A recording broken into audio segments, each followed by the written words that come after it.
The pod cracked again.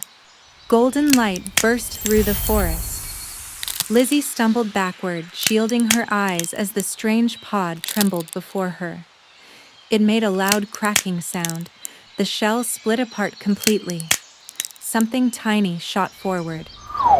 In a flash, it dives, burying itself deep into Lizzy's hair, hiding, shivering. Before we discover who this mysterious little visitor is, may I ask a tiny favor? If stories of magic, wonder, and finding the light within bring a smile to your heart, please subscribe and join us on Lizzy's magical journey. And stay with us until the end, because today, Lizzy is about to meet someone who will change her life forever. Now, let's see who is hiding in those wild red curls. And disappeared straight into Lizzy's wild red curls. Lizzy froze. A voice squealed from somewhere inside her hair. Help! I'm stuck! Tiny glowing feet kicked helplessly between the curls. Lizzy stared at Granny Bee in disbelief, then burst into laughter. She still hadn't even seen what was trapped in her hair. More wiggling, more muttering, more determined kicking. Granny Bee was laughing now too. It is very soft in here, the little voice announced proudly. But I really need to get out because flying would be absolutely fantabulous. Lizzy laughed harder. Maybe I can escape through here. A section of curls shifted, then parted. A cheerful little face appeared. Yahoo! The creature beamed triumphantly. It worked! Tiny hands grabbed hold of the curls. Hello, everybody. I am Luma, and I am here. The rabbits blinked. The fawn stopped chewing. Even the owl tilted his head. Luma's eyes widened. Wait, does anybody know Lizzy? Because she is supposed to be my new bestest friend.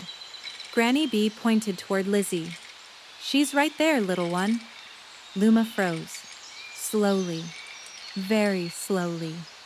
She turned, looking up towards Lizzy's face. Their eyes met. For a heartbeat, neither moved. Then, fantabulous. Luma launched herself free, slid down Lizzy's arm, fluttered her wings, and lifted into the air. I found her! She flew in excited circles around Lizzy's head. You're even more amazing than I imagined. Lizzy blinked. A fairy. Luma was a fairy. Fairies are real. You imagined me? Of course I imagined you, Luma replied. I've been waiting forever to meet you. Forever? Lizzy asked. Luma stopped flying and landed into Lizzy's cupped hands. Well, forever for me. How long is that? Luma thought very carefully. A very long time. How long exactly? The tiny fairy clapped her hands together. 1, 2, 3. At least 3? Nap's Granny Bee laughed. The rabbits twitched their noses. Even the owl seemed amused.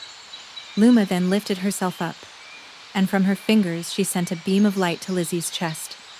Then she said, softly, Lizzy, your heart is so loving that I am so happy to feel it in my bones. Plus, you have very interesting hair. Lizzy smiled. My hair?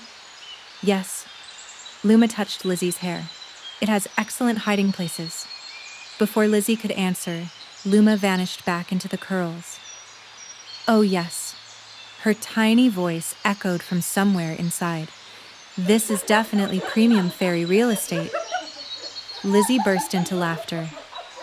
A moment later, Luma popped out again. And look, she pointed proudly. It even comes with a Lizzy attached.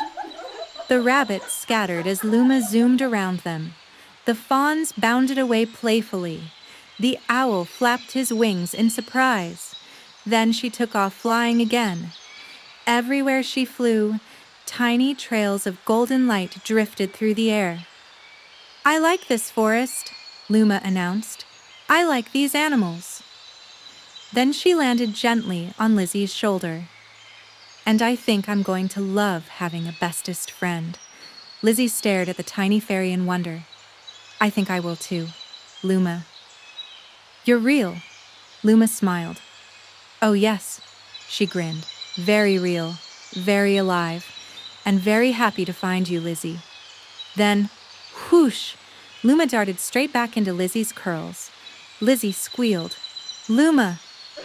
Oh, this place is wonderful, came her muffled voice from somewhere inside the red curls. Granny Bee laughed so hard she wiped tears from her eyes. The rabbit scattered. The owl nearly lost his balance. Only 2 tiny feet poked out from the curls. Came the tiny voice. I definitely live here now. Lizzy laughed until tears filled her eyes. The forest echoed with pure joy. Then Granny Bee stepped forward. Her smile softened. I think, she whispered, it is time you both saw where we truly live. Luma's eyes grew as round as moonberries. Really? Granny Bee nodded.